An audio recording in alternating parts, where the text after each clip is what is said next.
Nice. What were you worried about? I know, never in doubt. It was typical Liverpool fashion, wasn't it? To, just be really professional about it. You're right, the first half, nothing really much happened in each goal mouth. I think if you look at over the total stats, I think there's about 4 or 5 shots on target between them. It was very condensed in the middle of the park, breaking down, a little bit sloppy. I think there was a nervousness about the game as well. Maybe Arsenal played their part in that as well, knowing the Champions League football is on the horizon for them. They knew it was a big game. How were they going to react? For Liverpool, they tried to soak up the pressure. They tried, things weren't coming off. But you're right, the second half, it was a little bit better, but there was moments of sheer quality from a few Liverpool players. Alisson, obviously, with the save. And then the movements, Thiago's pass, which obviously gets Jota away. We get the goal, and then again Jurgen Klopp makes the substitutions at just the right time, and they make an impact, don't they? As we've seen in the Inter Milan game, the Norwich game, over the last few weeks, they've certainly made an impact as substitutions, and they did tonight, and we run out 2-0 winners. Save changed the game. Alisson's save was massive, because I think if we go in 1-0 down, then I think it's completely different. And I don't think Thiago saw Lacazette, did he? Once he saw it again, Lacazette was behind one of our players, but it's just a top save. We just started playing after that, didn't we? But I thought Arsenal were good. 4-2-3-1. Martinelli on the left. He gave Trent all sorts of problems, but they never really created anything apart from Alisson's save. And I think it was always one of them. If we scored first, it was always going to be comfortable. Does that illustrate the difference in that? When we see the stats in a minute, you'll see that, in terms of shots, possession, it was fairly equal. But when you step up to that next level, you've got to be clinical with the chances that you get. One thing which we created for them? The big stat for me is shots on target. I mean, I said, both sides didn't really create much. But when you have goal scorers, clinical goal scorers, 3 shots on target, we win 2-0. Who got the yellow card for us? I missed that. I think it was Bobby for his celebration. Oh, it would have been, yeah. How rubbish is that? What is all that about? I'm still doing that. Yeah. Taylor, 2 goalkeepers, you mentioned Alisson. Is he slightly at fault, the Arsenal goalkeeper? Yeah, he's got to say that. Near stick, yeah. Yeah. He'd be disappointed. Yeah, not got a strong hand, had he? It's the first thing you stop, and if it goes in the other side, there's not a lot you can do about it. You've got to save that. If that had been Alisson, we'd have gone nuts. I mean, the goal was fantastic. It was 2 moments of brilliance on it. For me, it was Mane's run. That if you look back, he's standing next to Jota. Thiago's on the ball, ready to pull the trigger, and Mane makes the run, and it just opens this gap. And Thiago just goes, "Oh, thank you very much." And his way to pass is just phenomenal. Yeah. And Jota's on his way, and he takes it in his stride. And then, like Loro said, Ramsdale was going to be disappointed, but Jota gets enough power on it near stick, and that was the difference. We have clinical goal scorers where they didn't. They haven't got a clinical goal scorer. Lacazette, for as much running around as he's doing and all the assists, he's only scored 4 or 5 this season in the Premier League. He's not prolific at all. So their goals are coming from different areas, but we seem to handle it. And another thing as well is you've got to give credit to both defences. I mean, they've been very consistent with their back 5, as we have. They've had a few clean sheets in this little mini run that they're on. The 5 games. They've not really played anyone, though, have they? No, when you actually look at it until tonight. Yeah, I think the litmus test is coming up, isn't it? They play a lot of big teams, United, Spurs, West Ham. That will be the test, won't it? If they're still in that top 4 come the end of the season, they're really on the march then. We spoke about Jota before the game in terms of strikers have favourite clubs. And although he didn't really have one of his better games, he was still a threat. And of course, he scores the goal, and then seconds later, he's withdrawn by the manager. But it's what he does. I mean, he seems to do it every game. And you're watching the game, and you don't really see him, and then all of a sudden he pops up and scores. I mean, it's how good is that? And he scores all sorts of goals as well. So.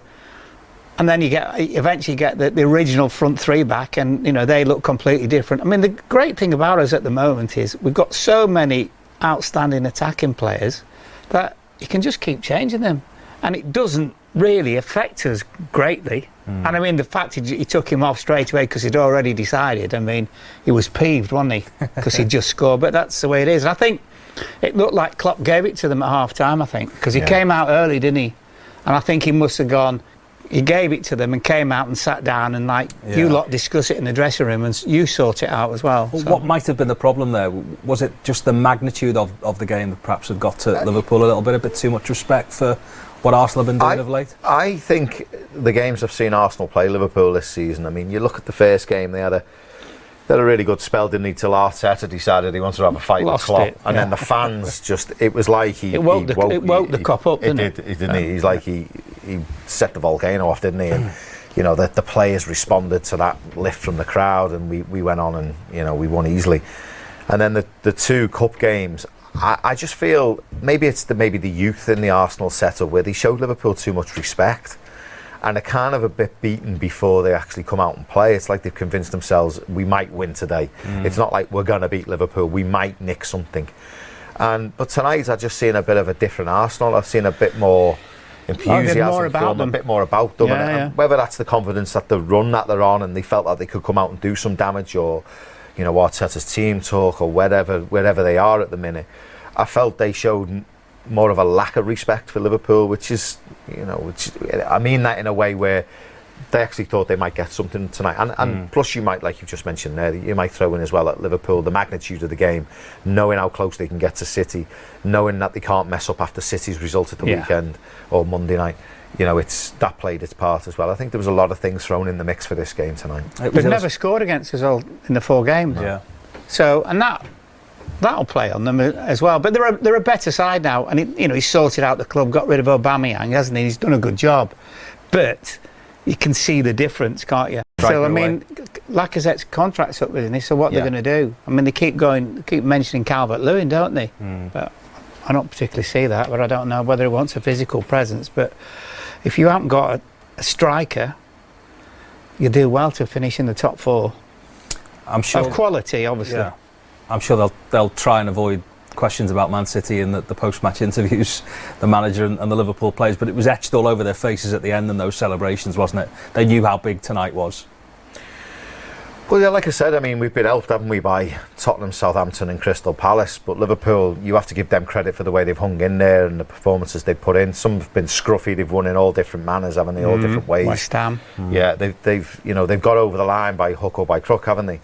So tonight it was a big step, but one that they could affect. Obviously they can't affect anything to do with City apart from putting pressure on them when they play first, which they've done, and we've seen City, drop points because of that, or maybe not.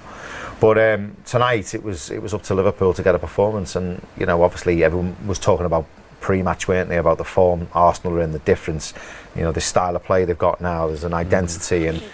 As Liverpool players, you're thinking, we're coming up against a different animal here. So there is that little bit more. But obviously the points factor as well, dragging you so close.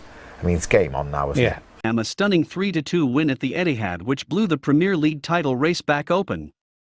Kane's 95th minute header, seconds after the hosts had levelled through Riyad Mahrez's penalty, inflicted City's first league defeat in 16 games.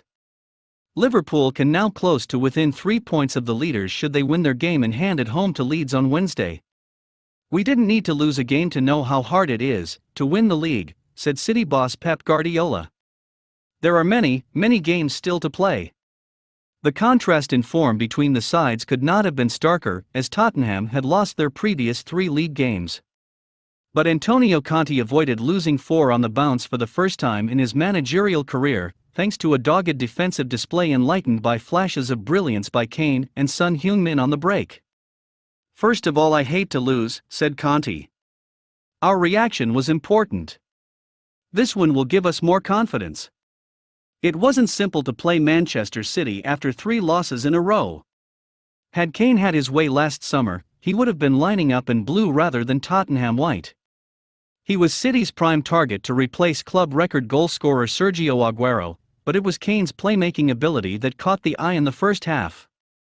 Conte claimed Tottenham had been weakened in the January transfer window, in his latest withering take on the ability of his squad to Italian media this week. Both of Spurs' January signings, Rodrigo Bentancur and Dejan Kulusevski, started, and it was the Swede who gave the visitors a dream start.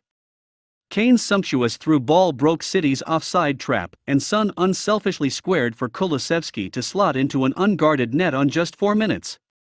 City took time to get going after a 5-0 rout at Sporting Lisbon in the Champions League in midweek, but their pressure finally told on 33 minutes thanks to an error from Spurs captain Hugo Lloris on his 400th appearance for the club.